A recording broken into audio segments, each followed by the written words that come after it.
Les signes que j'ai ignorés. Il ne m'a jamais vraiment demandé en mariage. Je me suis imposée. Il n'avait pas d'argent pour les factures, mais toujours pour l'alcool. Sa mère le couvrait à chaque fois. C'est mieux qu'il soit ici que dans la rue. Il me regardait pleurer avec un regard totalement froid. Pas une larme. Pas une émotion. La police est venue. Sa mère a appelé, ne détruis pas sa vie. J'ai dit au policier, ce n'est rien. Mon père m'a prévenu, cette attitude est totalement inhumaine. Tu ne mérites pas ça. Mais je me suis mariée quand même. Aujourd'hui, avec le recul, je me demande, comment ai-je pu ignorer tous ces signes? Comment ai-je pu confondre dépendance avec amour? Comment ai-je pu penser qu'un mariage allait transformer un homme qui ne voulait même pas être un partenaire? Les réponses sont dans mon histoire. Une histoire qui a commencé avec des rêves et s'est terminée 60 jours plus tard, couverte de dettes, seule, et reconstruisant ma vie pièce par pièce. Mais commençons par le commencement, pour que vous compreniez comment j'en suis arrivée à appeler la police dans mon propre appartement, 2 mois après mon mariage. Le moment où tout a basculé. Je n'oublierai jamais cette soirée d'août où j'ai dû appeler la police. Assise dans notre appartement de Liège, les mains tremblantes, je composais le numéro d'urgence pendant qu'il criait dans la pièce d'à côté. Quelques minutes plus tard, 2 agents se tenaient à ma porte. Mais au moment crucial, quand j'aurais dû tout raconter, j'ai reçu cet appel de ma belle-mère. Ne fais pas ça, tu vas détruire sa vie, tu vas le mettre en prison. Et moi, respirant profondément, regardant le policier. Je vous en prie, ne faites pas ça, ne gâchez pas votre vie. J'ai raccroché le téléphone, regardé le policier et dit, ce n'est rien, vous pouvez partir. Le policier a insisté, qu'est-ce qui s'est passé, madame? J'ai répété, ce n'est rien, vraiment, vous pouvez partir. Et moi, retenant mes larmes, sachant que je venais de commettre une terrible erreur. Mais pour comprendre comment j'en suis arrivée là, il faut revenir au début de mon histoire. Mes racines, une enfance entre Belgique et Portugal. Le mariage de mes parents a eu lieu en 1994 et ils avaient tous les deux environ 32 ans. En 1996, je suis venue au monde. Ma mère avait 34 ans, mon père 32. Ils ont cette petite différence d'âge. Ils s'étaient rencontrés dans un centre hospitalier de Bruxelles, ils travaillaient ensemble, elle comme infirmière, lui comme technicien médical, et c'était pratiquement la première relation sérieuse de ma mère. Elle venait du Portugal, de la région de Porto. Elle était venue en Belgique avec l'intention de travailler et de construire une meilleure vie, a rencontré mon père dans cet hôpital et ils ont établi un engagement. Mon père raconte souvent qu'au début, il n'avait pas l'intention de se marier, d'avoir une relation stable, mais quand il a rencontré ma mère, il a senti que c'était le bon moment dans sa vie pour qu'ils restent ensemble. Je suis fille unique. Au début, ils avaient ce désir d'avoir un 2e enfant, mais ils n'ont pas pu pour diverses raisons médicales. Je me souviens que mon début de vie, quand j'ai mes premiers souvenirs, tout était en construction. Ils étaient encore en train de poursuivre beaucoup de choses. Quand je suis née, ils louaient un appartement dans la banlieue de Bruxelles, dans la commune d'Anderlecht. Mais avec un peu plus d'1 an, ils ont acheté un terrain dans la région de Charleroi, dans un petit village industriel, et ont commencé à construire leur maison. Donc le début de mon enfance s'est passé en vivant pratiquement dans un garage. La division entre une pièce et une autre était une armoire. Mais ils ne m'ont jamais laissé manquer de rien. Ils travaillaient beaucoup, concentrés sur la poursuite de la construction de leur maison. Et comme j'étais fille unique, c'était plus facile pour eux d'obtenir des choses pour moi, depuis les vêtements jusqu'à la nourriture. Je n'ai donc jamais manqué de rien, mais nous avons vécu quelques difficultés à cause de la région où nous vivions, avec la construction de la maison encore en cours. Une enfance solitaire. Mon enfance, particulièrement quand j'étais très jeune, a été, disons, solitaire, parce que je n'avais pas de frères et sœurs. Je dépendais de mes cousins et cousines pour jouer, pour m'amuser, pour faire quelque chose. Mais je sentais qu'il y avait toujours beaucoup de rejet de leur part. Au début, la plupart de mes cousines n'avaient pas de frères et sœurs, mais les frères et sœurs sont venus pendant que je restais plus isolée. Je n'avais pas de frères et sœurs avec qui partager ma vie, avec qui jouer. Et en grandissant, j'ai perçu un certain rejet. Quand j'avais environ 7, 8 ans, je ne sentais pas que l'envie de mes cousins de jouer avec moi était la même qu'avant. Avec ce rejet que j'ai subi, je ne sais pas si c'était à cause de leurs frères et sœurs qui arrivaient, s'ils avaient besoin de cette attention pour leurs frères et sœurs. Nous avons grandi ensemble, mais avec les années qui passaient, nous nous sommes un peu éloignés. Je me sentais seule. Et avec cela, mes parents ont commencé à sortir plus avec moi, m'emmenaient dans différents endroits. Je pleurais beaucoup parce que je disais, un tel ne veut pas jouer avec moi, un tel ne m'aime plus. Et ma mère, particulièrement ma mère, je sentais qu'il voulait beaucoup combler ses manques avec des sorties, des objets, des jouets. J'ai donc grandi avec une certaine réputation dans la famille d'être animée, d'avoir tout à libre accès. Mais je pense que c'était la manière qu'il trouvait de compenser ces manques que j'avais dans l'enfance de jouer avec d'autres personnes. L'adolescence, entre rébellion et excellence scolaire. En arrivant à ma préadolescence, nous avons déménagé. Nous sommes sortis de cette maison qu'ils avaient fini de construire et nous sommes retournés dans la région bruxelloise. Ils ont acheté un autre bien immobilier ici, ont laissé celui-là en location. À cette phase de ma vie, je me souviens qu'ils allaient mieux financièrement. Ils sont venus ici justement pour que je sois près de l'école où j'étudiais, parce que dans le village où j'habitais, je dépendais d'un transport scolaire. Quand il n'y avait pas de transport, c'était le bus, ils n'avaient pas de voiture à l'époque. Donc tout était très difficile. Et aussi le village où j'habitais, il y a plus de 25 ans, n'avait pas grand-chose, pas beaucoup d'accès, c'était loin du centre, loin de tout, un village plutôt pauvre. Quand nous sommes retournés ici, là où je suis né, les choses se sont améliorées, ont évolué. Mais ma préadolescence, je dois avouer, j'avais un comportement plus de m'imposer, de ne pas accepter les refus. Donc, peut-être parce que j'avais été fille unique et que je n'avais eu de négative à rien pendant mon enfance, mon adolescence a été une adolescence plus conflictuelle avec mes parents. S'ils disaient quelque chose, je n'acceptais pas du premier coup, je répondais. Mon père dit souvent que mon comportement était assez difficile. Mais j'ai toujours été cet élève exemplaire, je n'avais jamais de mauvaises notes. Je pense que la plus grande peur de ma vie était de décevoir mes parents avec de mauvaises notes à l'école ou avec une plainte d'un professeur. Donc, à toutes les réunions, les professeurs me complimentaient toujours, disaient que j'étais une élève exemplaire, mais que je parlais beaucoup. J'ai donc profité de mon adolescence pour faire toutes les amitiés que je n'avais pas eues dans l'enfance. J'étais entourée de personnes, particulièrement de personnes qui me ressemblaient. Mon adolescence a été marquée par les groupes de rock alternatif, un petit groupe punk. Je traînais avec ces personnes et profitais de mon adolescence. J'ai eu la phase de mettre beaucoup de posters dans ma chambre. J'avais un ordinateur depuis l'âge de 7 ans, donc j'étais déjà connectée à Internet depuis longtemps, donc tous les réseaux sociaux de l'époque, je les avais. Je devenais plus populaire. Mais en même temps, je voulais beaucoup affronter mes parents à la maison. Je me sentais maîtresse des lieux. Je pense que cela finissait par beaucoup nuire à notre relation pendant mon adolescence. Les premiers amours décevants. À 15 ans, j'ai eu mes premiers flirts. Mais c'étaient des flirts qui ne marchaient jamais. Je commençais, puis je découvrais qu'un tel m'avait trompé, qu'il était sorti avec une autre fille, etc. Donc de 15 à 18 ans, ce furent des relations super superficielles. Je n'arrivais pas à m'engager avec personne et en plus j'avais aussi beaucoup de peur, je me préservais beaucoup. Ma mère disait toujours qu'elle ne voulait pas voir une grossesse à l'adolescence, donc je n'ai eu aucune intimité avec personne avant 18 ans. Je finissais par me préserver beaucoup à cause de cela. Et aussi à cause de la religion dans laquelle j'ai grandi. Même si à certains moments j'étais éloignée, j'ai grandi dans l'Église catholique. Donc j'avais très fort en moi les principes de l'Église, de ma religion, bien que dans l'adolescence je me sois beaucoup éloignée, que j'ai eu cette phase rebelle, mais c'était toujours intrinsèque en moi. Donc mes relations étaient très superficielles. Quand je voyais que ça n'allait pas marcher, je coupais déjà et j'avançais. Je ne souffrais pas beaucoup à cause de cela. La rencontre, un coup de foudre sur les réseaux sociaux. À la fin de mon adolescence, au lycée, je l'avais déjà vu à l'école. Il étudiait dans la même école que moi, mais je pense qu'il était un an devant ma classe. Et il redoublait, donc il a 2 ans de plus que moi, mais il était encore en train d'étudier à l'école. Il aurait déjà dû avoir fini. Je l'ai encore vu dans sa dernière année à l'école. Mais je l'ai vu, je n'ai jamais parlé, jamais échangé aucun sujet. J'étais même proche de certaines personnes qui parlaient avec lui, mais avec lui je n'ai jamais eu aucune conversation à l'école. Et le lycée s'est terminé. Entre-temps, j'avais 17 ans. Dans ma dernière année de lycée, je suis entrée dans mon premier emploi comme apprenti, j'étais encore à l'école et il était déjà sorti de l'école. J'ai fini ce contrat, j'ai eu 18 ans, quand j'ai vu qu'il existait déjà sur mon Facebook. Il a commencé à liker plusieurs de mes photos sur Facebook. C'était aussi le début d'Instagram pratiquement. Il me suivait déjà sur les réseaux sociaux. Jusqu'à ce que je l'appelle via Messenger de Facebook, j'ai dit « Je te connais ». Il a répondu « Moi aussi je te connais. C'est de l'école X ». J'ai dit « Oui ». Nous avons commencé à parler et j'ai commencé à questionner, j'ai vu que tu likes beaucoup de mes photos. Je suis allée plus directement. Et peut-être le fait que j'ai été plus directe l'a un peu charmé à ce moment-là, parce qu'il a commencé à se rapprocher plus, à parler plus avec moi. Nous avons échangé nos numéros WhatsApp et avons commencé à parler par WhatsApp. C'était vers mars, avril 2014. J'avais eu 18 ans en février. J'étais déjà un peu enchantée. À l'époque, c'était une personne très belle, qui attirait l'attention. Dans nos conversations, il avait commenté qu'il avait terminé une relation un peu plus d'1 an auparavant parce qu'il avait été trompé et qu'il n'était pas très ouvert aux possibilités, mais il laissait faire, tout comme moi je laissais faire aussi, d'autant plus que je n'avais eu rien de sérieux avec personne, donc je ne savais pas comment procéder à ce moment-là. Le premier churrasco et les signaux d'alarme. Jusqu'à ce qu'il m'invite pour la première fois à un barbecue qui allait avoir lieu chez sa famille dans la banlieue de Charleroi. J'ai pensé, pourquoi pas?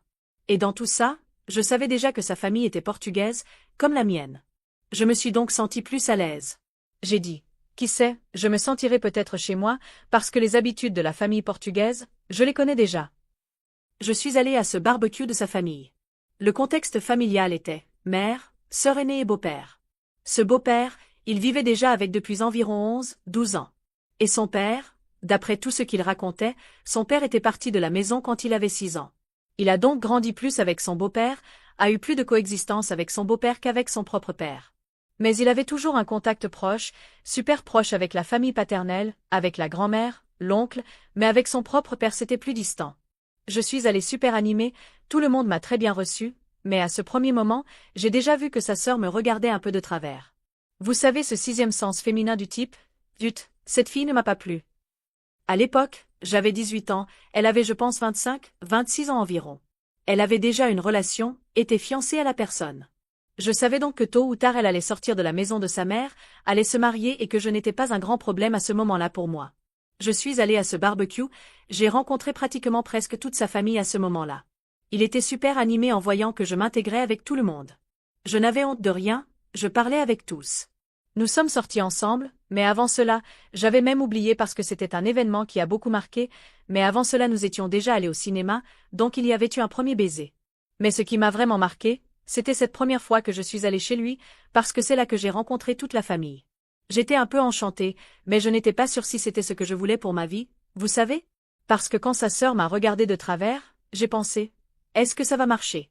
Est-ce que je ne plais pas dans quelque chose? Mais malgré cela, j'essayais de tout faire pour rester proche de tous. La demande en mariage, sans bague. Les week-ends suivants, nous sommes sortis au centre commercial, pour manger ensemble, etc. Jusqu'à ce que je retourne chez lui. C'était le jour férié du 1er mai, fête du travail. Dans ce deuxième week-end que j'étais chez lui, il m'a officiellement demandé en relation.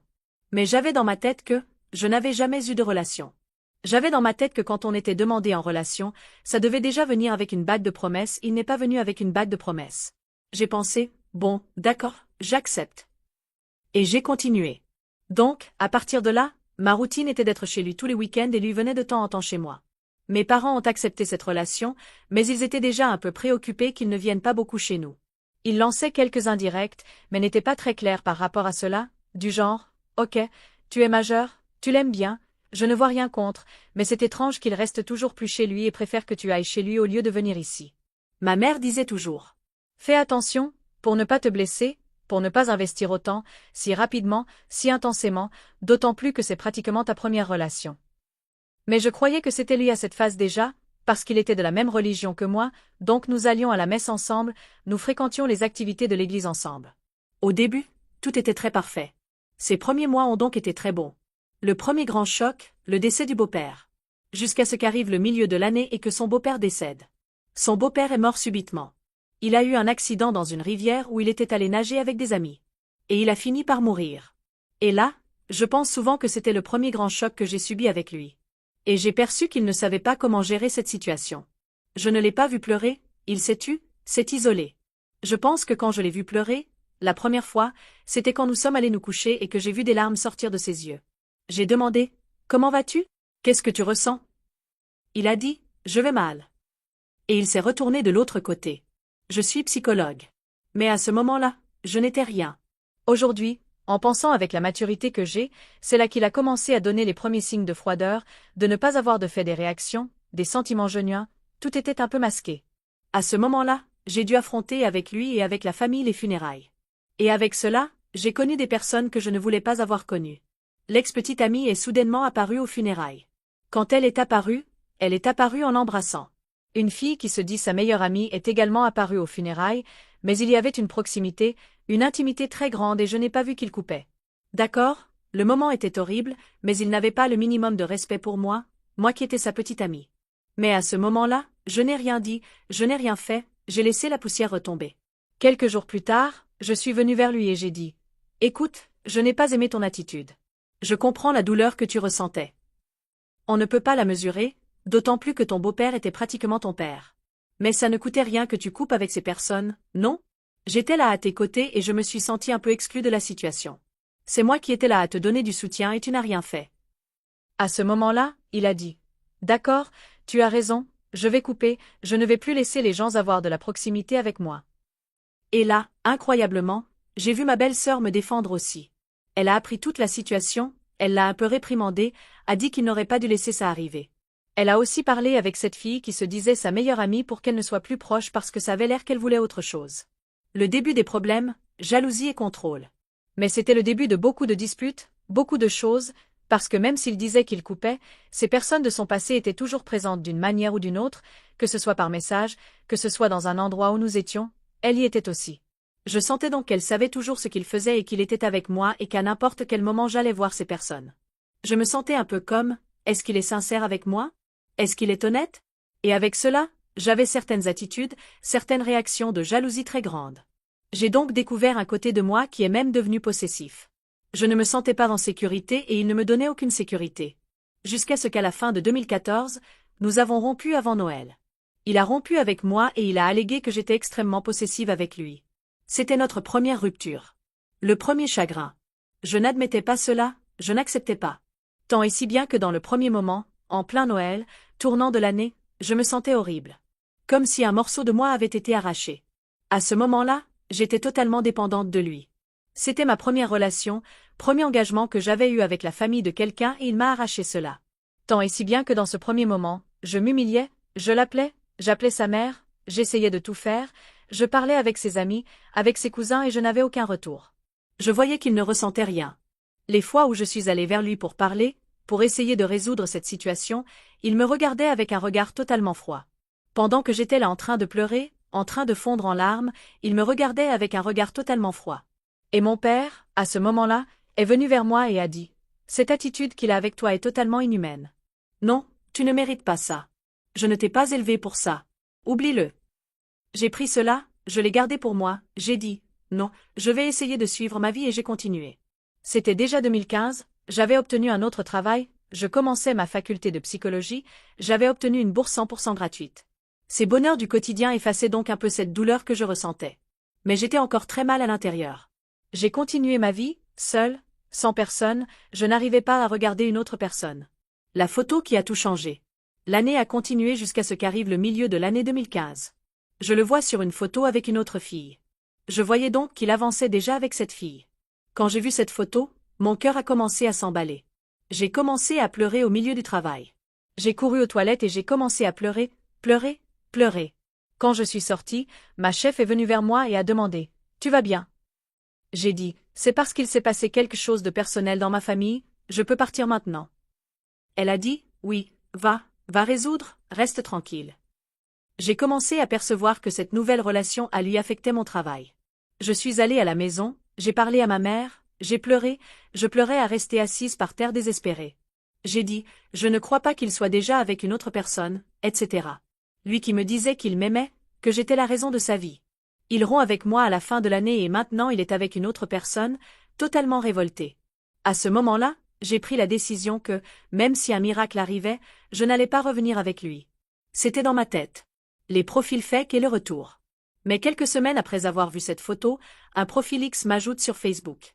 Un profil du genre fake, avec le nom d'une autre personne, avec la photo d'une autre personne, pas d'un homme. Et cette personne a commencé à parler avec moi et quand elle parlait avec moi, elle disait des choses sur ma vie et je pensais, comment tu sais?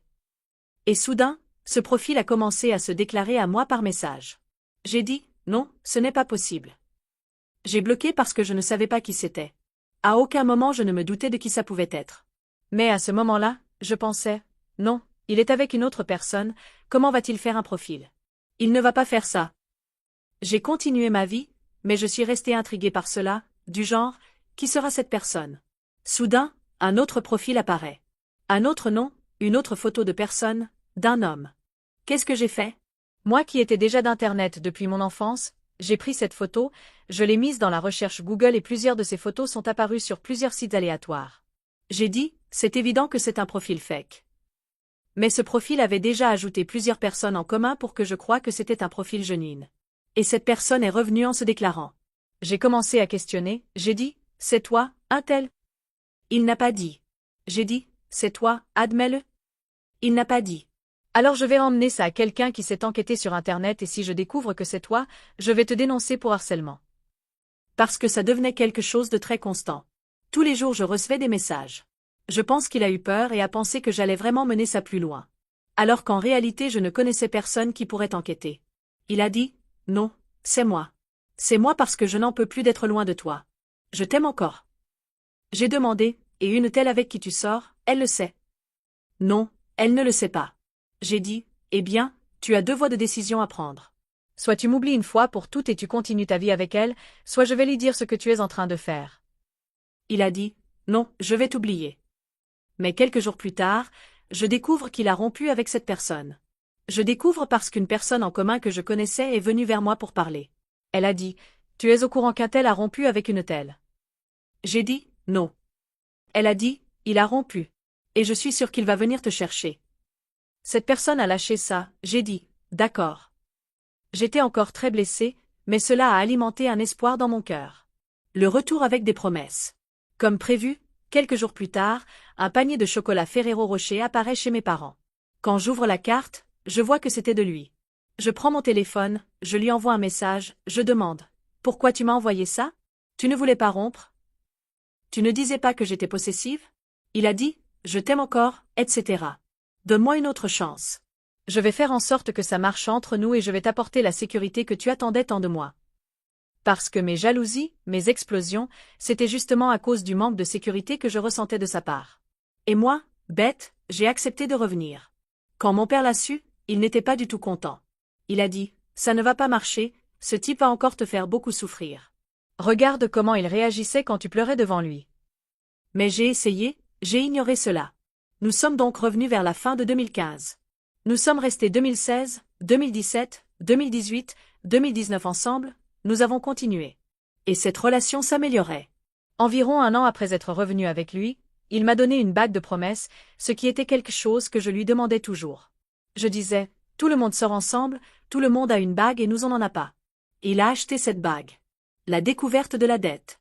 Mais petit à petit, j'ai découvert qu'il avait une dette qu'il ne me racontait pas au début. Et qu'est-ce que je pensais? Nous allons revenir pour construire notre vie ensemble et arriver un jour à nous marier. Jusqu'à ce que je découvre par sa sœur qu'il avait une dette, je pense que c'était de 4 000 € sur sa carte de crédit qu'il n'arrivait pas à payer parce qu'il avait dépensé avec des jeux en ligne et son nom était sale, donc il n'avait plus de crédit pour rien d'autre. J'ai découvert que cette bague qu'il m'avait donnée, il avait achetée sur la carte de sa sœur. Plusieurs puces me sont venues à l'oreille. Je suis venue vers lui et j'ai dit, « Pourquoi tu ne m'as pas parlé de cette dette? Pourquoi tu ne t'es pas ouvert à moi? Qu'est-ce qui s'est passé? Pourquoi tu as dépensé avec des jeux en ligne? » Il a commencé à justifier, « Non, parce que dans le temps où j'étais seule, je me suis plongée dans les jeux en ligne, etc. » Il disait qu'il était dans un état de dépression et tout ça, qu'il avait tout investi dans le jeu et qu'il s'était perdu financièrement à cause de cela. J'ai pensé, bon. À ce moment-là, j'évoluais professionnellement, financièrement, j'étais déjà dans un bon travail. J'ai dit, non, d'accord, je vais essayer d'aider comme je peux. Devenir l'homme de la relation. À partir de là, je suis devenu l'homme de la relation. Si socialement les gens comprennent que l'homme doit subvenir aux besoins et que la femme doit rendre la maison le meilleur foyer possible, là c'était totalement inverse. Je suis donc devenu l'homme de la relation dans le sens où je subvenais à toutes nos sorties. C'est moi qui finançais tous nos voyages, c'est moi qui finançais tout, je finançais tout, tout. Je n'arrivais pas à voir à quel point c'était faux. Il y avait des moments où il partageait les frais avec moi, il y en avait, mais c'était très peu. Ma mère est venue un jour vers moi et a dit, « Sophie, non modifié, d'où sort tant d'argent pour que vous sortiez autant ?» J'ai dit, « C'est moi qui paye, lui ne paie rien. » J'ai dit, « Non, il se passe ceci, ceci et cela. » Elle s'est tue, elle n'a plus rien dit. Et ma mère quand elle se tait, c'est parce qu'elle est très préoccupée par une situation et elle sait que ça ne sert à rien ce qu'elle va dire parce que j'allais continuer à ma manière. Elle s'est tue. Ces années où nous sommes revenus ensemble et sommes restés ensemble, c'était pratiquement moi en train d'essayer de combler une joie dans notre relation en sortant et en finançant quelque chose, pendant que je le voyais totalement préoccupé par sa dette, mais lui non plus n'agissait pas, ne faisait rien pour résoudre cette situation. J'ai donc vu une personne très passive par rapport aux choses. Mais nous nous disputions constamment, parce qu'il y avait des moments où je me réveillais et disais « ce n'est pas correct, etc. J'attends des attitudes de ta part. » Il avait plus de 25 ans, j'ai dit « Tu as cet âge et tu n'as pas de formation, tu continues dans le même emploi, dans le même poste. Tu ne cherches rien, tu es endetté. Quel avenir allons-nous avoir ?» Nous nous disputions, il se disputait, nous nous disputions fort, nous restions une semaine sans nous parler, sans nous voir et après nous revenions. C'était ce cycle, sans fin. Nous nous disputions, nous résolvions, nous revenions et c'était ainsi constamment. L'influence toxique de l'alcool. Jusqu'à ce qu'arrive 2019. J'ai encore supporté tout ce temps, de fin 2015 jusqu'à 2019, dans cette situation. Et important, quand je suis revenu avec lui en 2015, il avait déjà un nouveau cycle d'amitié. Les amis que je connaissais avant qui venaient avec lui depuis son adolescence n'existaient plus dans son cycle. Le nouveau cycle d'amitié était des personnes du travail et il avait un meilleur ami qui se montrait super solidaire, gentil. C'était le type de gars sympa, le gars drôle du groupe. Mais en même temps, je ne sentais pas que c'était une influence adéquate pour lui, parce que tout ce que mon ex-mari voulait faire, ce gars disait amen. Ils sortaient boire ensemble. Je pense qu'il est aussi important de souligner que quand je l'ai connu, il buvait socialement, mais je ne l'avais jamais vu se saouler au point de perdre la notion de tout. Mais quand nous sommes revenus fin 2015, j'ai commencé à voir plusieurs situations. Nous allions à des barbecues d'amis, il buvait, se remplissait la face et restait la mort sur le lit. Ace. J'ai même dû lui donner un bain pratiquement, je l'ai vu vomir et moi qui ne buvais pas, je voyais cela, je pensais, est-ce que c'est ça que je dois affronter? Mais en même temps, je pensais oui, parce que je regardais la relation de ma mère de tant d'années, je disais, si je veux avoir un mariage avec une personne, je dois la supporter dans les bons et mauvais moments. Je n'arrivais pas à voir que ces crises d'alcool, ces beuveries qu'il avait été si mauvaises au point de ne pas marcher.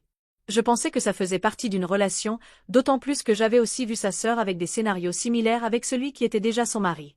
Donc, tout le monde autour encourageait un peu du type.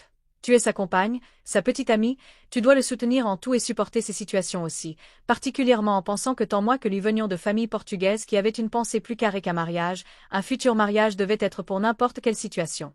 Je me suis donc permis de faire ce genre de choses dès la relation. Et cet ami disait un peu amen à lui, y compris dans les beuveries. Nous allions ensemble à des fêtes d'amis, il avait une petite amie, donc je les voyais tous les deux se remplir la face, pendant que moi et la petite amie de cet ami, nous restions à regarder cette situation. Et tant moi qu'elle acceptions cela, du type, nous étions aveugles à la situation. Un jour, je suis venue vers cette fille et j'ai demandé, « Tu es heureuse avec ça ?»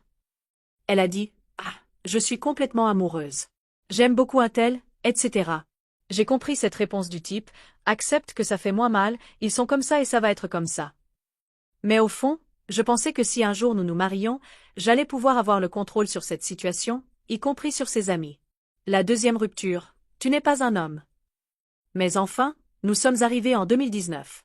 Nous avons rompu à nouveau et cette fois encore, c'était lui qui rompait avec moi. Il alléguait qu'il n'était pas sûr de ce qu'il voulait vraiment avec moi. Depuis 2014, nous arrivons en 2019. Il n'était pas sûr de ce qu'il voulait avec moi, mais je savais que j'avais raison qu'il rompait parce que je lui avais mis la pression du type. Soit tu deviens un homme, soit je vais te laisser. Il n'accepterait pas d'être laissé. Donc il a rompu avant.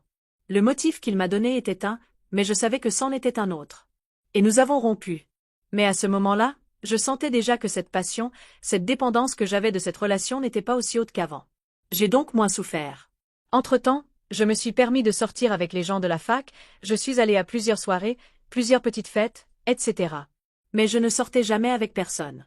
J'avais encore quelque chose qui me bloquait. Jusqu'à ce que je rencontre un gars avec qui je suis sortie pendant quelques mois, mais je n'ai jamais eu rien de sérieux, nous nous rencontrions juste le week-end, nous sortions et c'est tout. Mais il y a eu un moment où je le regardais et je voyais mon ex. Il ne buvait pas du tout, mais quand j'ai vu son manque d'engagement dans la relation, il ne voulait jamais évoluer vers rien, nous restions juste dans ça. Je demandais, c'est quoi ton truc, qu'est-ce que tu veux? Il avait plus de 30 ans et vivait avec ses parents. Il avait acheté un appartement, mais ne déménageait pas dans cet appartement, préférait vivre avec ses parents et était un peu nul pour tout, du type, laissait tout traîner. Je le regardais, je disais, ouais, j'échange 6 contre une demi-douzaine. J'ai décidé que moi non plus je ne voulais pas et c'était super tranquille, je n'ai pas souffert. Au début, j'ai senti, ah, j'aurais pu donner une chance, mais j'ai dit, ah non, ça va être la même chose que l'autre. Le retour final, un mariage sans amour. Entre-temps que j'étais avec ce gars, mon ex savait que j'étais avec ce gars, que je sortais avec ce gars. Mais quand j'ai rompu, il l'a aussi su. Pourquoi le savait-il?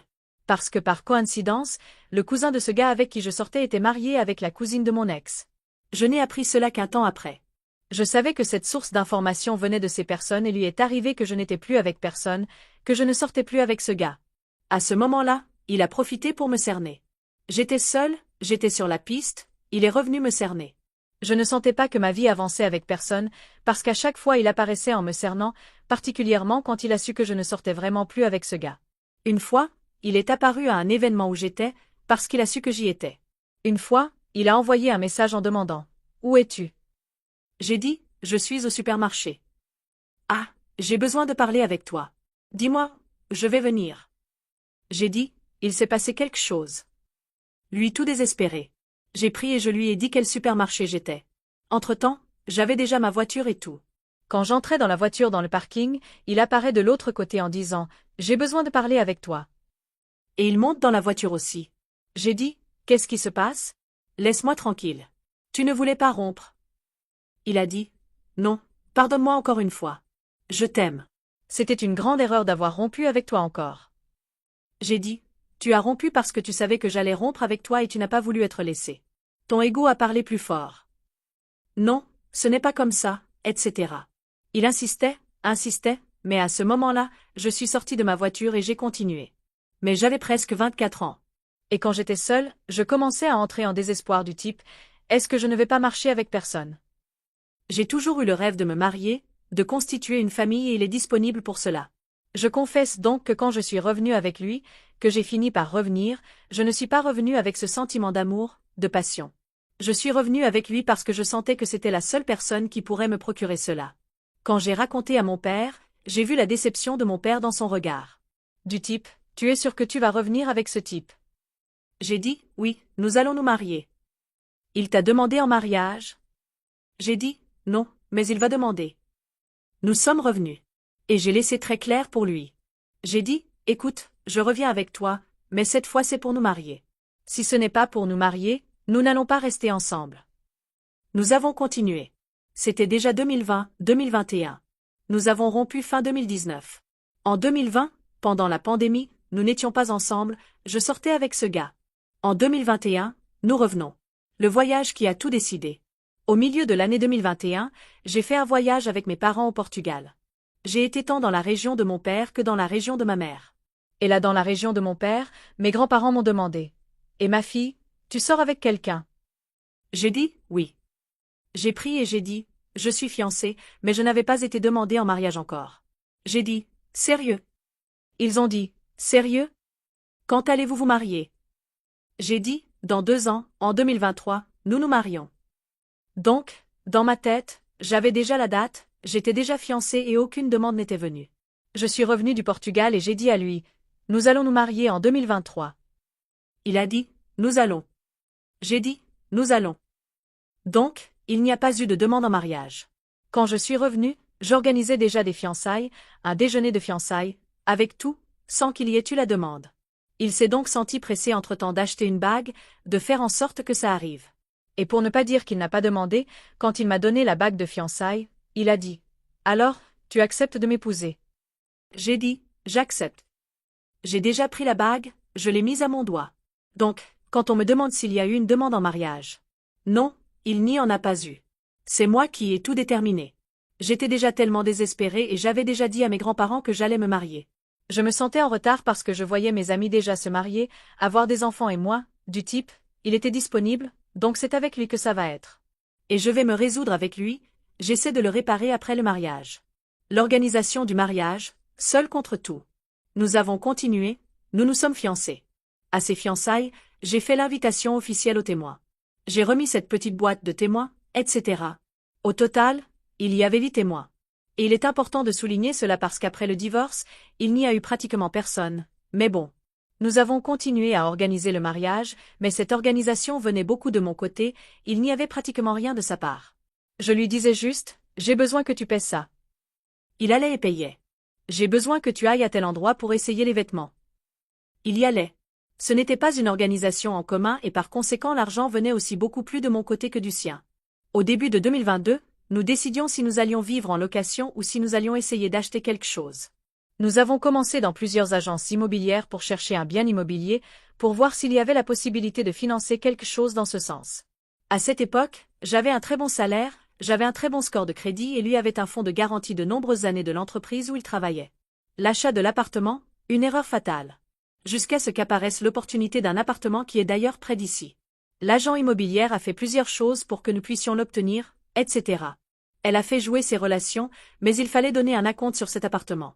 Qu'est-ce que j'ai fait? J'avais un bon compte, je suis allée à ma banque, j'ai parlé avec la gestionnaire, j'ai dit, écoute, j'ai besoin de X. Elle est allée, elle a dit, Je vais te donner le retour demain. Le jour suivant, je reçois ce retour qu'elle avait ce montant disponible. J'ai donc pris cet argent à la banque, en laissant Claire à mon ex et tout va bien. Tant et si bien que le jour suivant, quand je suis revenu pour signer le contrat, il est allé avec moi, il était présent avec moi. Nous avons donc continué dans l'achat de cet appartement. J'ai pensé, waouh, je suis super réalisée, j'ai obtenu mon appartement, je vais me marier l'année prochaine, etc. Et au début, tout était payé correctement, jusqu'à ce qu'arrive un jour, je pense environ 5 mois après l'achat de cet appartement, que je reçois un appel du gestionnaire de la banque qui finançait, disant qu'il y avait 2 mois que le financement de l'appartement n'était pas payé. Nous n'étions pas encore mariés et le gestionnaire m'appelle en disant que depuis 2 mois le financement n'était pas payé. J'ai demandé, comment ça, il n'est pas payé? Parce que j'ai passé l'argent à un tel, l'argent n'est pas apparu ici. Je sors plutôt de mon travail, je vais directement vers lui et je demande, qu'est-ce qui s'est passé avec cet argent? J'ai dû payer la carte de ma sœur, parce que j'ai passé beaucoup de choses sur la carte de crédit de ma sœur, y compris du mariage, et si je ne la payais pas, j'allais avoir un gros problème. J'ai dit, tu as arrêté de payer le financement de notre appartement pour devoir payer la carte de ta sœur. Il a dit, oui, la carte de ma sœur. Mais cette histoire ne collait pas beaucoup. Ça pouvait être qu'une partie de l'argent, il ait payé cette carte. Du type, c'était une somme de presque 2000 €. Si on considère les 2 mensualités. J'ai avalé ma salive, j'ai pris le reste d'argent que j'avais, j'ai payé ces 2 montants. À partir de là, ma vie financière, j'ai commencé à sentir qu'elle allait aller de mal en pis. J'ai dit, non, je ne vais pas abandonner maintenant, surtout en ayant l'appartement. La décision du régime matrimonial.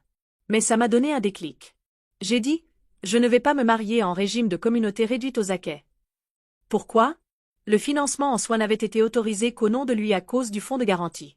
Je ne sais pas si à cause de mon âge ou des années que j'avais dans l'entreprise, mon nom n'est pas entré dans le financement, mais est entré plus tard dans l'acte. J'ai dit, je vais me marier en régime de communauté universelle de biens pour que je puisse prouver que cet appartement est aussi à moi et que toutes ces dettes que je fais avec lui appartiennent aussi. J'ai commencé à chercher sur Internet si vraiment ma pensée avait du sens et ça en avait parce que comme c'est universel de biens, tous les biens et dettes que tu as même avant le mariage appartiennent aux deux. Au début, j'étais déjà depuis presque 8 ans avec lui. Donc il n'y avait rien avant lui, c'était tout avec lui. J'ai donc résolu de me marier avec ce type de communauté pour que je me garantisse, mais je ne pensais à aucun moment à la merde qui est arrivée après. Je me suis mariée, vous savez, Dieu l'a en disant, du type, fais ça. Le grand jour, une illusion de bonheur. Nous sommes arrivés en 2023, l'année du mariage. Nous sommes arrivés en juillet 2023, nous nous sommes mariés. Quelques mois avant le mariage, j'étais encore dans une folie totale, parce que beaucoup de choses n'avaient pas encore été payées. C'est à ce moment-là que j'ai commencé à emprunter de l'argent à des personnes de ma famille pour que je puisse couvrir le reste de la dette de ce mariage. Au début, je disais toujours à lui, je prends de l'argent avec un tel et un tel, tu vas devoir m'aider à payer.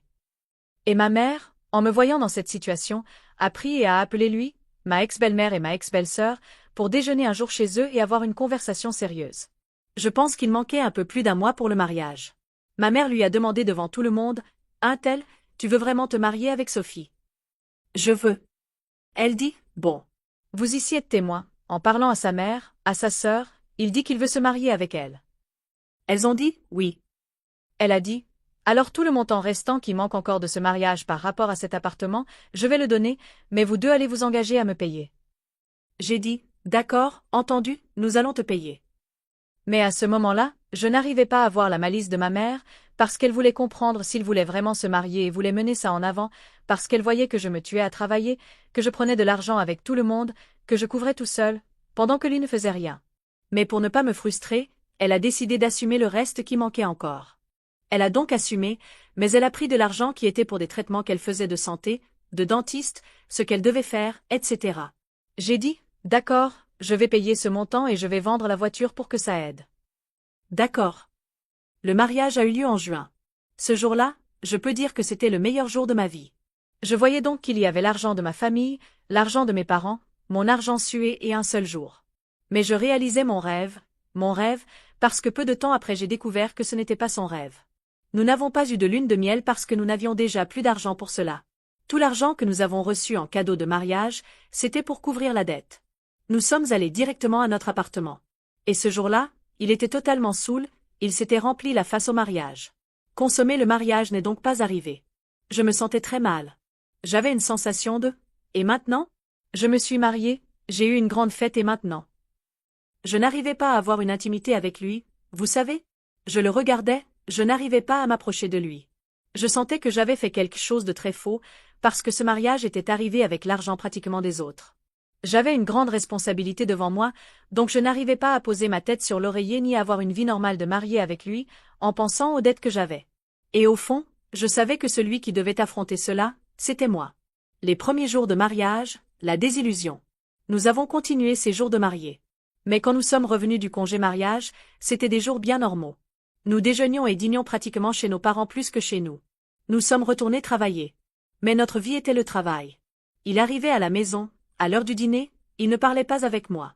Il restait juste à regarder son téléphone, ne disait pas comment avait été sa journée. À ce moment-là, nous n'allions déjà plus à l'église, nous n'allions plus à la messe, nous ne faisions rien. Le week-end arrivait, il restait à m'appeler pour aller au barbecue de ses amis, il allait au football. Quand je disais que je ne voulais pas, il allait au football et allait après au barbecue de ses amis, restait toute la journée dehors et je vivais pratiquement seule. Les premières semaines, aussi mauvaises qu'elles aient été, je pensais, non, ça va s'améliorer. Et qu'est-ce qui s'est passé? Presque un mois après, j'ai été licenciée de mon service, du travail où j'étais. Et entre-temps, de nouvelles mensualités de factures, de choses allaient arriver à échéance. J'ai pensé, mon Dieu, et maintenant, si je ne travaille pas, comment allons-nous nous soutenir ici?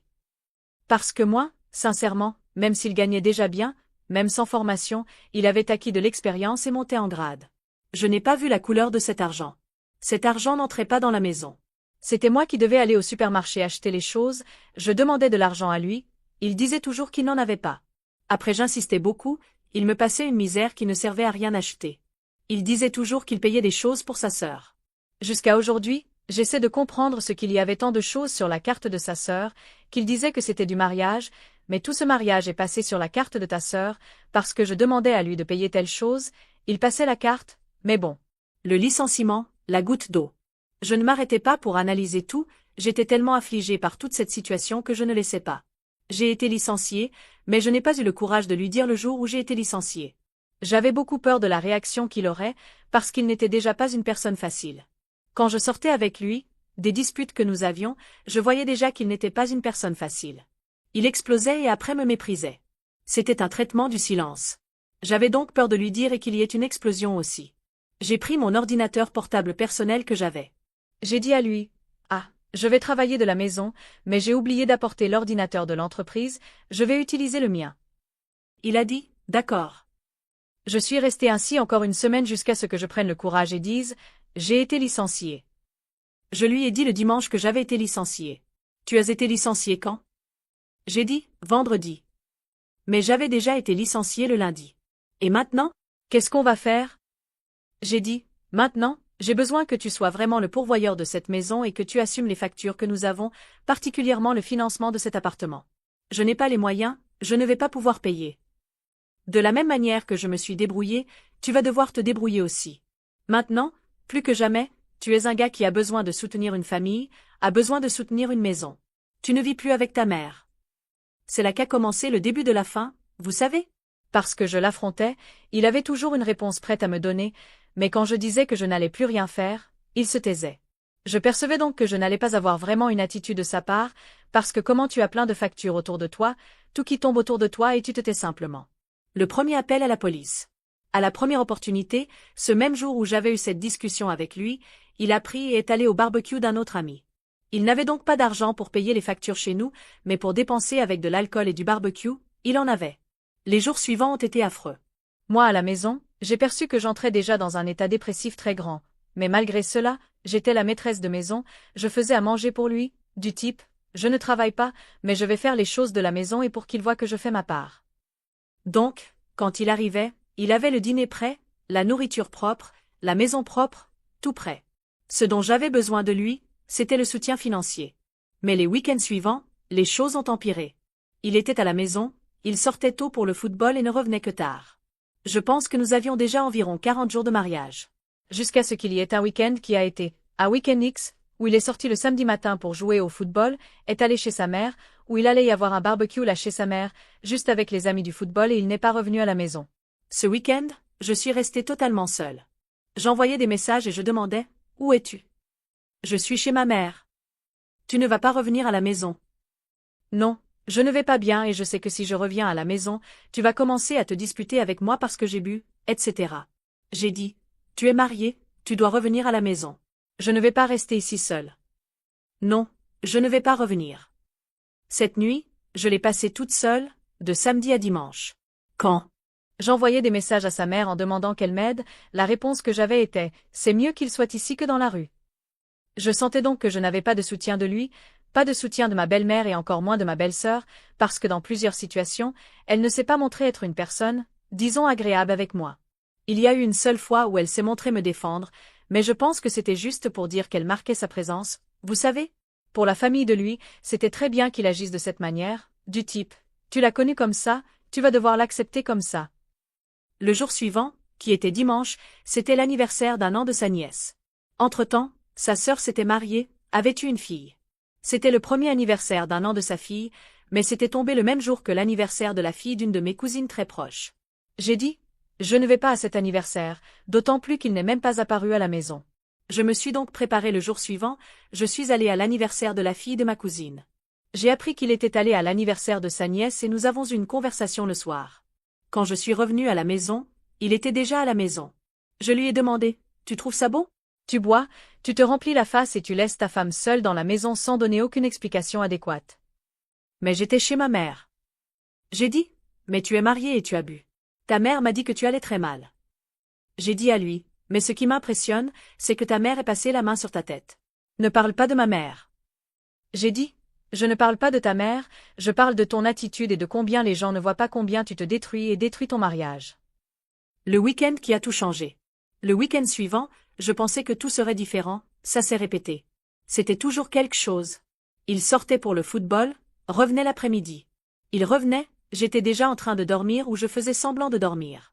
Je savais que si je montrais que j'étais réveillée, il allait essayer quelque chose. Et je ne voulais pas. Il était saoul, il était sale, il puait. Comment allais-je avoir une intimité avec lui? Donc, tous les week-ends, je finissais dans cette souffrance. Je n'avais pas le mari, j'avais une personne dont je devais m'occuper comme d'un enfant et qui n'arrivait même pas à subvenir au minimum pour la maison. Et moi toujours la silencieuse, supportant, je ne disais rien à mes parents. Quand j'essayais de parler à ma belle-mère, elle passait la main sur sa tête. Après ce week-end où il a dormi dehors, le suivant s'est répété, pas l'y dormir dehors, mais l'y boire. Quand il est arrivé à la maison, j'étais déjà à ma limite et c'était le premier week-end où j'ai dû appeler la police. Je pense que nous avions déjà 40, presque 50 jours de mariage. Il est arrivé à la maison, je l'ai encore questionné, j'étais déjà stressée, j'ai commencé à l'insulter aussi. J'ai dit, tu n'es pas utile, tu ne sers à rien comme mari, tu me laisses ici seule, tu sais boire, tu n'es pas un homme. Quand j'ai dit tu n'es pas un homme, il est venu vers moi et a arrêté sa main et a pris mon autre bras. J'ai demandé, tu vas me frapper? Et il serrait mon bras ici. Tu vas me frapper? Frapper. Et je l'affrontais. Je pensais, quoi qu'il arrive ici, au moins j'ai lutté et j'ai dit ce que j'aurais dû dire. Il m'a lâché, a baissé sa main, j'ai couru dans la chambre, j'ai fermé la porte et j'ai appelé la police. Pas 5 minutes plus tard parce que le poste de police est près de où j'habitais. Ils sont arrivés, la réception a appelé, il y a la police ici. J'ai pensé, comment vais-je sortir d'ici? Passer par lui et aller là-bas. J'ai attendu. J'ai parlé par téléphone avec le réceptionniste, j'ai dit, appelez-moi sur mon numéro. J'ai donné le numéro, je suis revenu dans la chambre. J'ai dit, je ne peux pas encore sortir d'ici. Tu peux demander au policier d'attendre. Il a dit, le policier a dit que si tu ne descends pas, il va monter et va enfoncer la porte. J'ai pensé, non, je ne vais pas passer cette honte. À ce moment-là, je ne pensais qu'à passer la honte et tous les voisins qui regardaient. J'ai dit, je vais descendre. J'ai passé en courant, j'ai ouvert la porte du salon et je suis descendu à la réception. Entre-temps, je pense qu'il était dans la salle de bain, je ne sais pas. Il n'était pas au courant que j'avais appelé la police, mais pendant que je descendais, la réception a appelé à nouveau. C'est lui qui répond. Mais le réceptionniste ne savait pas de quoi il s'agissait. Il avait seulement dit que la police était sur place et voulait parler avec moi ou avec quelqu'un qui habitait dans la maison. La communication était déjà toute fausse. Il a répondu et le réceptionniste a dit, nous attendons parce que la police est ici. Il a perçu que j'avais appelé la police, mais il n'a rien fait avec moi, il n'est pas venu après moi. Entre-temps, j'ai seulement su qu'il a appelé sa mère pour dire que j'avais appelé la police. L'erreur de ne pas porter plainte. Pendant que je parlais avec le policier, sa mère a commencé à m'appeler. J'ai dit, donnez-moi 1 minute. Le policier, tu vas bien? J'ai dit, tu me donnes une minute? J'ai besoin de répondre. Sa mère a commencé à crier au téléphone avec moi et le policier devant moi en disant, je t'en prie, ne fais pas de dépôt de plainte, ne fais pas ça avec mon fils. Tu veux qu'il finisse en prison? Et moi respirant profondément, regardant le policier.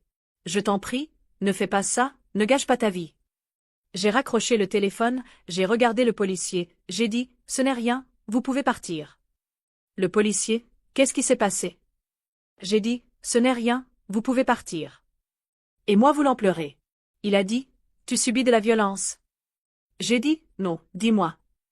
J'ai dit, non. Et je niais pour lui. À la fin, je n'ai pas ouvert de dépôt de plainte, je n'ai rien fait ce jour-là, par peur de la réaction qu'il aurait avec moi et de ce que sa mère pourrait faire, parce que jusqu'alors, seulement qui savait ce qui se passait, c'était sa mère, lui et moi. Je n'avais rien dit à mes parents. J'avais ce sentiment de, si j'ouvre une dénonciation contre lui, je vais être vue comme une canaille. Du type, j'ai fait mettre mon mari en prison, vous savez. Donc, sans dépôt, il n'existe pas de dénonciation. Et le policier ne pouvait pas me forcer à dire quoi que ce soit. Comme il ne voyait visiblement aucune marque sur moi, même si mon ex-mari avait pris mon bras, à ce moment-là il n'y avait pas de marque. Les marques n'ont donc apparu que le jour suivant. Il ne pouvait rien faire. Aujourd'hui, je regrette beaucoup parce que ça aurait facilité beaucoup de choses dans ma vie après, mais j'ai décidé de ne pas ouvrir. Mais aussi après ce jour, il ne m'a plus touché. Il est devenu un peu prudent. Mais nous avions déjà fini le mariage là. La separation silencieuse. À partir de ce jour, il dormait sur le canapé, je dormais sur le lit. Tous les jours, je ne le laissais pas s'approcher de moi. Il sortait pour travailler, il revenait, la nourriture était là sur le fourneau, il se débrouillait et revenait au canapé. Les factures arrivaient et devenaient en retard et je n'arrivais pas à parler avec lui. Entre-temps, j'ai dû prendre une attitude. C'est là que mes parents ont appris tout ce qui se passait. J'appelais mon père, je disais tout. Prête-moi X, il prêtait. J'appelais ma mère et je disais tout. Prête-moi Y, elle prêtait. Et cette boule continuait à grossir de dette, de dette. Le week-end suivant arrive, le même rituel de toujours, il sort avec les amis, revient l'après-midi. Mais dimanche matin, je sors de la chambre et nous avions une cuisine américaine. J'arrive au comptoir de la cuisine, lui sur le canapé, je lui dis, un tel, nous allons devoir décider quelque chose, parce que comme c'est, on ne peut pas rester. Il me regarde, il dit, décidez quoi? Par rapport à nous deux, par rapport aux factures que nous avons, par rapport à cet appartement, par rapport à tout. Je ne vois pas une attitude d'homme de ta part. Il s'est senti super offensé. Il a dit, je ne suis pas un homme. J'ai dit, non, tu ne le es pas. Tu ne te comportes pas comme tel. Tu n'honores pas ce que tu as entre les jambes. Il s'est senti super offensé. Tant et si bien que c'était le discours qu'il a continué à mener par la suite. Il a commencé à augmenter le ton de voix avec moi et j'augmentais encore plus. Explosive, j'ai pris un sac de pain qui était sur le comptoir et je l'ai jeté par terre. J'ai dit, je ne veux plus rester avec toi. Tu dois décider, soit tu sors, soit je sors de cette maison. Il s'est tu. Je suis revenu dans la chambre. Ce jour-là, nous ne nous sommes plus parlé. J'avais juste donné un ultimatum à lui. Soit tu sors, soit je sors. Nous avons passé dimanche et lundi de la même manière sans nous parler. Le départ sans au revoir. Mardi matin, nous avions déjà 55 jours de mariage. Mardi matin, il sort pour travailler et à l'heure où il devait revenir, où est-il? Il ne revient plus. Il a décidé de sortir de la maison, mais il a décidé sans me communiquer. Il est simplement revenu de son travail et est allé directement chez sa mère. À ce moment-là, au fond, je savais déjà ce qui s'était passé, mais je ne voulais pas croire, parce que le gars qui n'était pas un homme jusqu'alors continuait à prouver ne pas être l'homme même pas pour avertir que notre mariage se terminait. J'ai commencé à l'appeler, il ne répondait pas. J'ai envoyé un message, où es-tu? Chez ma mère. Alors nous avons rompu. Il visualisait, ne répondait pas. Il ne répondait pas que de fait nous avions rompu. J'ai appelé sa mère, elle ne répondait pas. J'envoyais des messages, elle répondait, ton fils est là, j'ai besoin de parler avec lui. Il est ici, mais il a dit qu'il ne veut pas parler. Je comprenais qu'elle était là en train de le couvrir. J'ai demandé, qu'est-ce qu'il t'a dit?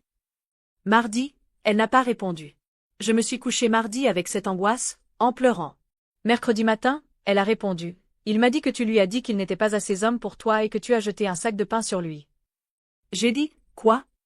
J'ai envoyé un audio, il s'est passé ceci et cela et tu préfères croire sa version. Elle a visualisé et ne m'a plus jamais répondu. Donnant à entendre que sa version était ce qui valait. C'était le discours qu'il a mené à plusieurs personnes avec le temps. Parce que quand je suis venue comprendre comment j'étais vue par sa famille, j'ai dit, mon Dieu, il m'a détruite. Parce que j'ai dit qu'il n'était pas un homme, parce que j'ai jeté un sac de pain par terre, il dit que je l'ai jeté sur lui. Du type, je l'ai agressé. Alors que personne ne savait que j'avais appelé la police le week-end d'avant parce qu'il voulait m'agresser et m'a agressé d'une certaine manière parce qu'il a pris mon bras. En dehors du fait qu'il m'agressait verbalement, moralement et postérieurement m'a agressé financièrement, qu'il ne payait rien, ne faisait rien. J'ai dû vendre toutes mes choses. Seule face au divorce. Cette première semaine de lui sortie de la maison, j'ai continué seule. Je n'avais pas encore parlé à mes parents. Je n'arrivais pas à manger, je ne sortais pas de la maison, je restais dans ce va-et-vient du canapé au lit, lit-canapé. J'essayais de faire semblant que cela n'arrivait pas. Mais quand nous sommes arrivés le samedi soir, ma mère m'a envoyé un message. Il se passe quelque chose avec toi. J'ai demandé. Pourquoi vous demandez ça?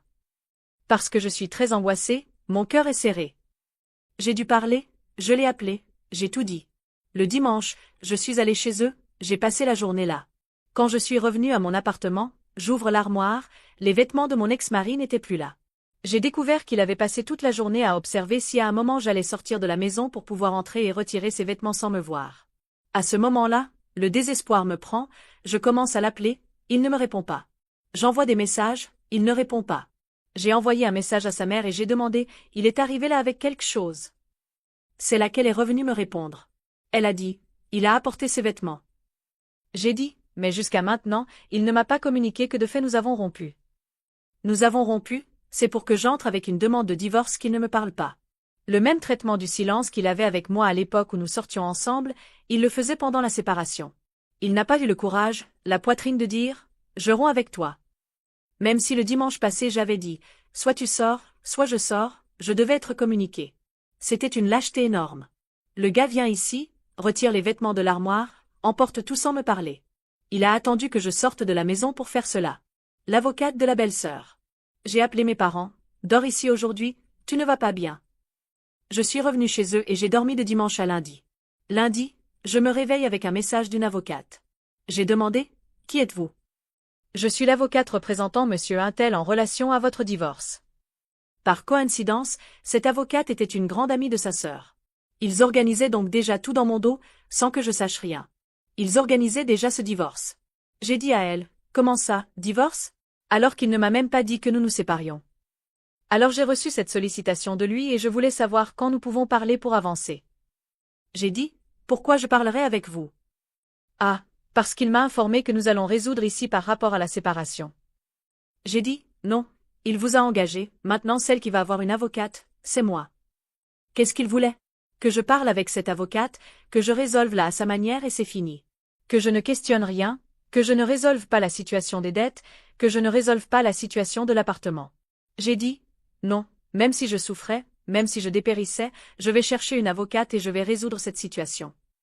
Je suis revenue à ma maison, enfin à l'appartement, et j'ai commencé à chercher. Jusqu'à ce que j'ai trouvé mon avocate, qui est mon avocate jusqu'à aujourd'hui, et j'ai parlé de toute la situation. Elle a dit, bon, nous allons essayer de commencer par le commun accord. Mais là, je n'imaginais pas la bataille que j'allais affronter, parce que les premières communications entre les avocates étaient extrêmement difficiles. Il y a eu un moment où mon avocate lui a demandé de faire un relevé de toutes les dettes que nous avions. J'ai envoyé une feuille de calcul. Le retour que j'ai eu de lui, c'est que ces dettes n'existaient pas et que si elles existaient, c'était tout à moi, ce n'était pas à lui.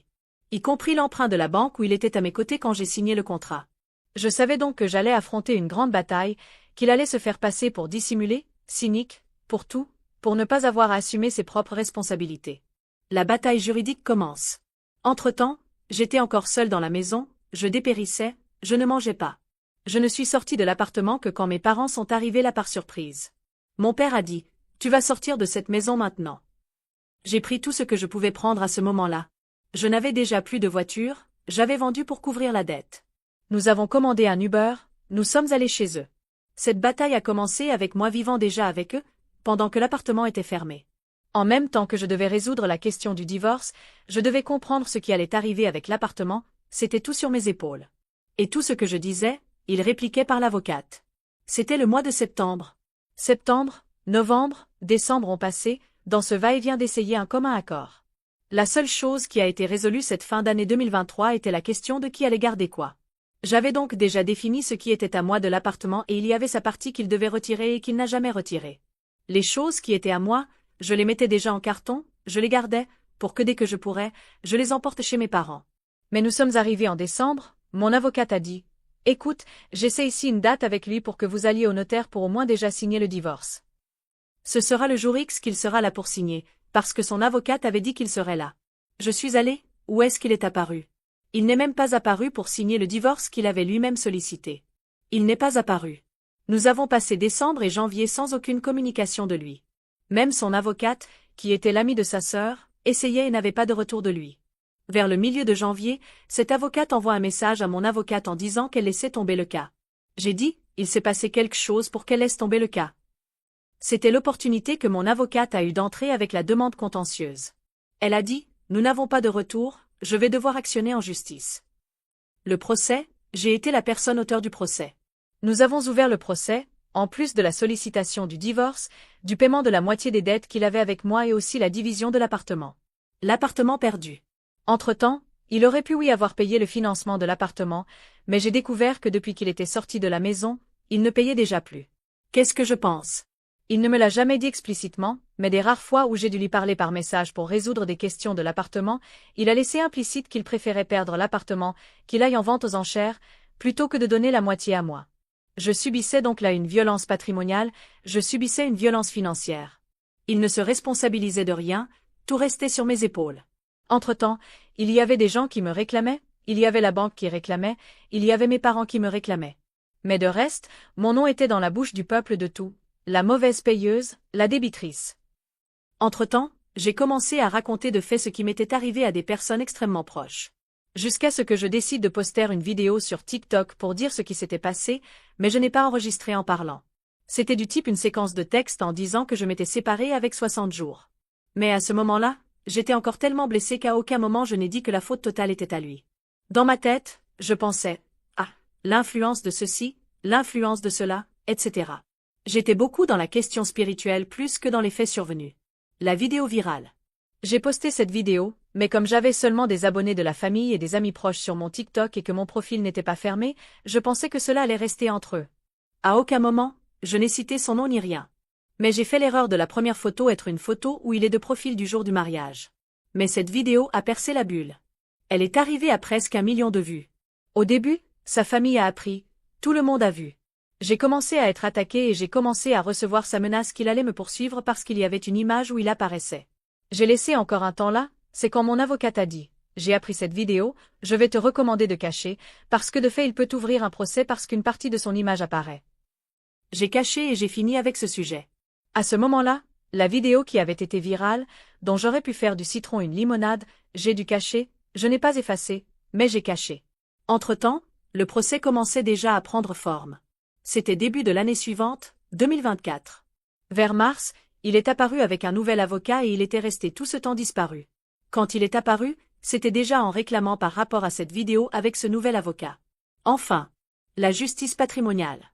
Cet avocat à lui, je n'ai jamais vu qu'il était de fait si bon par rapport à cette cause, parce qu'il acceptait tout ce que mon avocate finissait par faire. Mais mon ex est malin. Il disait, non, cet emprunt-là qui a été fait était seulement au nom d'elle, donc je ne vais rien payer. Entre-temps, cette communauté universelle de biens dans laquelle je m'étais mariée m'a servi pour beaucoup de choses et a été incluse dans le procès. Ils sont mariés en communauté universelle de biens. Tout ce qui lui appartient et vice-versa. Donc tout va devoir être divisé en deux. Entre-temps, j'ai dû assumer beaucoup de choses seule. J'étais réclamée, l'appartement n'était pas payé, par conséquent, la copropriété non plus. La copropriété a ouvert un procès contre nous deux. Mes comptes ont été bloqués, j'ai perdu certains montants. Certains parents qui m'avaient prêté des montants, particulièrement un an spécifique, ont commencé à me réclamer. Donc, en étant bien sincère, dans ce procès de séparation, quand tout le monde savait déjà ce qui s'était passé, en plus de la honte que je ressentais que mon mariage est fini avec 60 jours, je ne sentais pas que j'avais le soutien de personne. La douleur de la salle est todo. Les premières semaines ont été les pires, particulièrement quand je suis revenue chez mes parents. J'ai eu la visite d'une ou deux personnes. Le reste, personne n'est venu pour me demander comment vas-tu, comment te sens-tu. Quand il venait vers moi, c'était juste pour demander ce qui s'était passé, pourquoi il était sorti de la maison, comme pour déjà imputer la faute en moi, vous savez. Je n'ai donc pas eu de soutien de ma famille, je n'ai pas eu de soutien de personnes proches. Les soutiens qui sont venus ont été de personnes que j'ai connues en chemin. Y compris, une de ces personnes avait passé par une situation très similaire que j'ai connue grâce à Internet aussi, de cette vidéo que j'avais postée. Au moins, ça m'a rendu quelques fruits, qui a été cette personne que j'ai connue, qui aujourd'hui est une grande amie. Le soutien est donc venu de personnes de l'extérieur. La famille ne s'intéressait pas vraiment.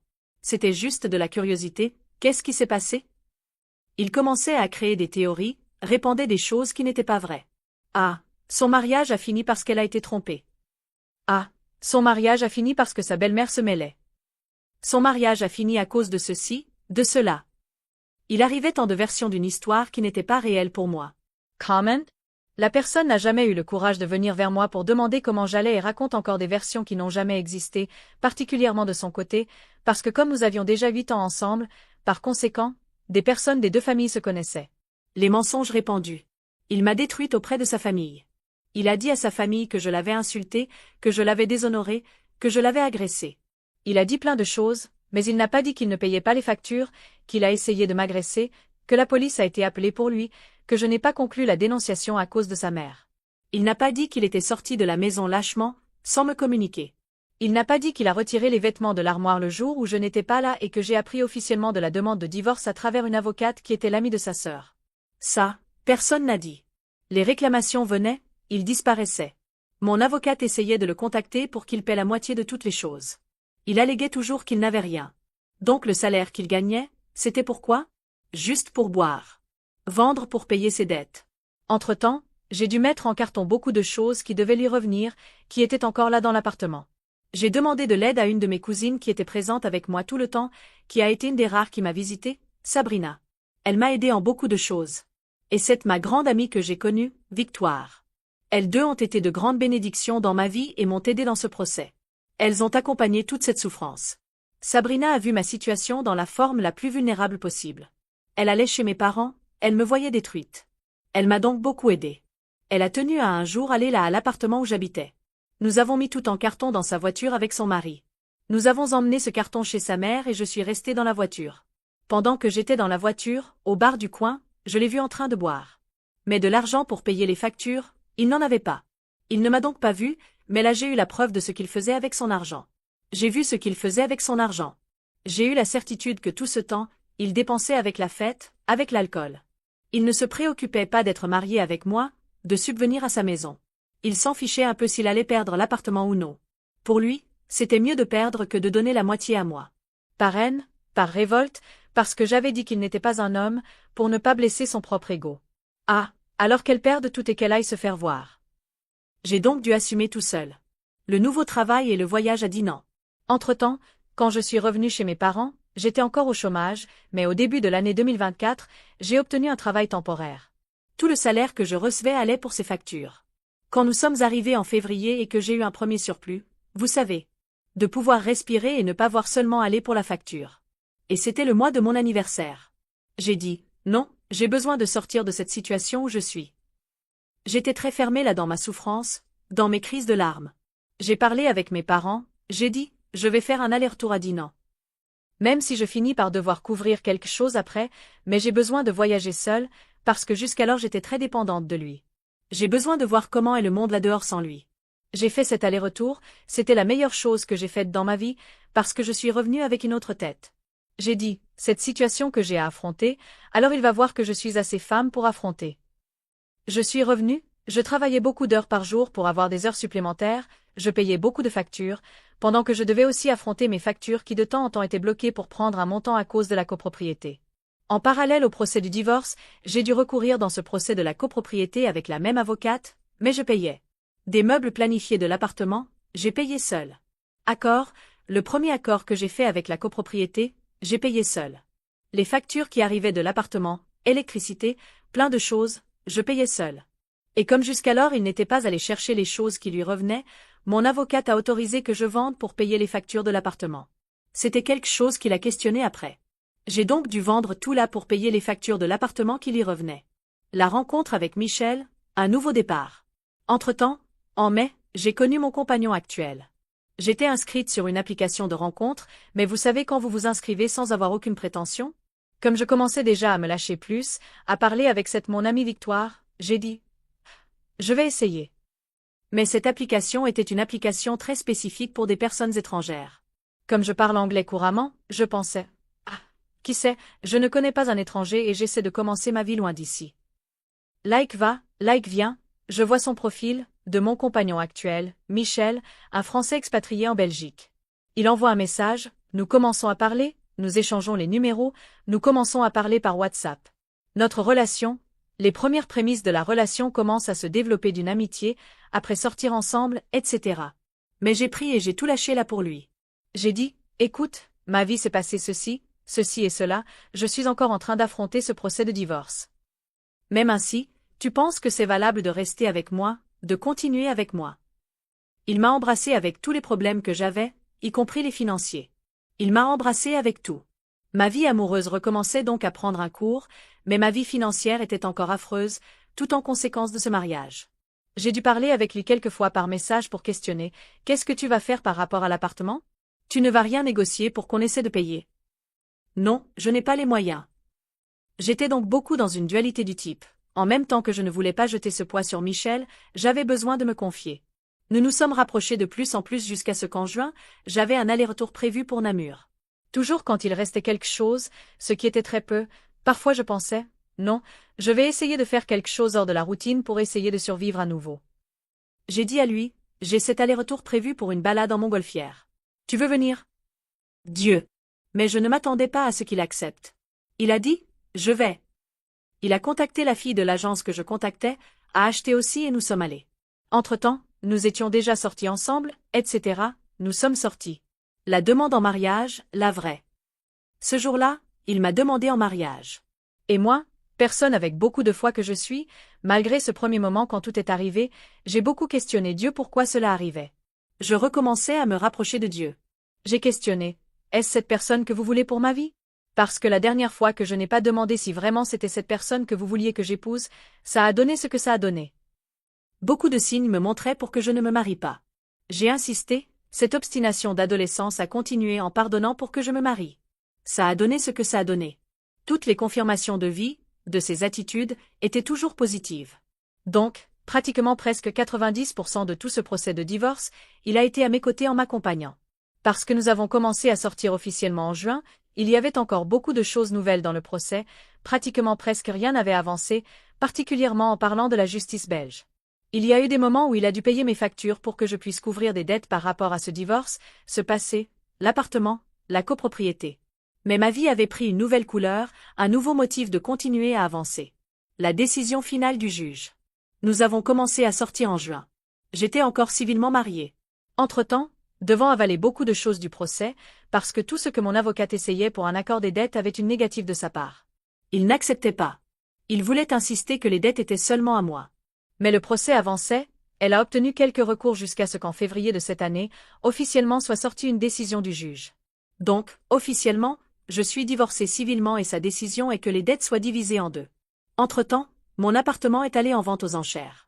Je n'aurai rien de cet appartement parce qu'une dette très grande s'est accumulée. Mais je n'ai pas de nouvelles de comment est ce procès, parce qu'à la banque il n'y a que son nom et mon nom n'est que sur l'acte. C'est pour cela que la copropriété nous a poursuivis tous les deux, mais la banque n'entre pas en contact avec moi. La dernière fois que j'ai eu contact avec mon ex-mari était justement pour questionner comment était ce procès de la vente aux enchères de l'appartement. Toujours tout très sec et lui toujours avec le nez en l'air pour tout. Quand je lui ai dit, je ne sais pas si tu es au courant, mais notre divorce est sorti en février et j'ai déjà enregistré ce divorce, il a eu l'audace de dire, je n'étais pas au courant de ça, comme si dans sa tête il était encore marié avec moi, vous savez. Réflexion et nouvelle perspective. Je ne sais pas ce qu'il fait de sa vie, ça m'intéresse peu, mais je veux faire confiance que la justice divine perdure un jour sur sa vie, parce que la justice des hommes a été un peu cruelle avec moi, particulièrement par rapport à ce procès. D'autant plus que moi, en ce moment, je dois encore affronter la question de la copropriété, même l'appartement allant déjà en vente aux enchères. J'ai donc encore un montant bloqué, parce que soudainement ce procès a été désarchivé parce qu'il n'y a pas eu de conclusion l'année passée. Un nouveau montant de mes comptes a été bloqué, je pense de ces comptes aussi. Donc, même si c'est une page qui a été tournée par rapport au mariage, les dettes perdurent encore. J'ai encore dû payer beaucoup de choses seule. Récemment, j'ai payé les meubles planifiés de l'appartement que je n'ai plus, seule. J'ai payé 6 000 € au magasin de ce qui manquait encore, grâce aussi à mon compagnon actuel, parce que c'est lui qui a levé ce montant pour moi, pour que je me libère de cette partie de mes dettes. Entre-temps, J'avais fait un accord avec les personnes de ma famille à qui je devais, que j'allais commencer à payer en octobre. Tant et si bien qu'avec cette personne, je ne parle plus vraiment, parce que cette personne a inventé et dit des horreurs sur moi, sans au moins avoir parlé avec moi pour comprendre tout ce que j'avais passé. Ma séparation ne m'a donc pas préjudicié seulement moi et lui, seulement ma famille et la sienne, en parlant des personnes de l'intérieur de la maison, mais m'a préjudicié dans la relation avec d'autres personnes de ma famille, m'a préjudicié en beaucoup de sens. Il a donc, d'une certaine manière, détruit une partie de ma vie. Des rares fois où j'ai eu un contact de ce qu'il avait mentionné sur ma personne, il alléguait que c'était moi qui avais détruit sa vie. Il n'a rien payé, il n'a pas eu son nom sali nulle part, sauf maintenant là à la banque de l'appartement. Il n'a pas eu de relation avec sa famille préjudiciée. Celle qui a tout affronté, c'était moi. Celle qui a tout payé, c'était moi. Et jusqu'à maintenant, je n'ai vu aucun centime de lui. Le procès est donc dans la phase pour commencer à exécuter la réclamation de ses dettes. Mais de cœur, je ne m'attends pas à ce que ce soit payé totalement un jour. Si j'ai 1 000 € de tout ce qui était dû, c'est déjà beaucoup.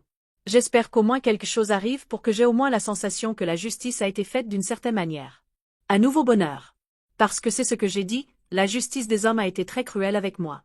Pendant que le procès roulait, je devais payer la facture.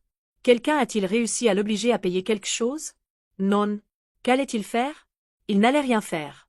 Mais grâce à Dieu, par rapport à ma vie amoureuse et à un nouveau recommencement, Dieu a été très généreux avec moi, parce que je n'imaginais pas que j'allais connaître Michel, particulièrement sur une application de rencontre, qu'il allait embrasser tous mes problèmes. Il a son passé, mais le mien comparé au sien est plein de choses. Nous avons donc eu des relations frustrées, mais la mienne, la frustration continue à porter les conséquences de cela. Il a été un grand compagnon pour moi. En juin de l'année passée, il m'a demandé en relation, en novembre nous sommes venus vivre ensemble dans cet appartement. Et même ainsi, lui embrassant tous mes problèmes ensemble. Professionnellement, ma vie s'est aussi améliorée, parce qu'aujourd'hui je suis dans le poste que je voulais avoir. Je suis psychologue, mais j'agis dans le monde organisationnel, donc aujourd'hui je suis spécialiste en RH. Il m'a demandé en mariage. J'ai eu une demande en mariage officiellement en juin de cette année. Nous avons voyagé pour fêter notre premier an ensemble et il m'a demandé en mariage. Nous allons nous marier l'année prochaine. Je ne peux donc pas me plaindre. Je sais qu'aucune vie n'est 100% parfaite, que rien ne sera 100% résolu, mais j'ai beaucoup à remercier du fait que Dieu m'ait montré une personne de fait honnête, juste et qui me rend heureuse tous les jours, vous savez? De fait, je vis un mariage maintenant. Nous allons faire 1 an à vivre ensemble et maintenant je sais ce qu'est un mariage. Maintenant je réalise mon rêve. Conseil aux autres femmes. J'ai toujours eu les signes que cette relation ne marcherait pas. Mes parents ont toujours dit tout. Ils parlaient de combien ça pourrait mal tourner et je ne voulais pas écouter. Au premier signe et à la première attitude que vous voyez qui est totalement erronée, totalement fausse, qui n'est pas le commun, n'est pas le saint d'arriver.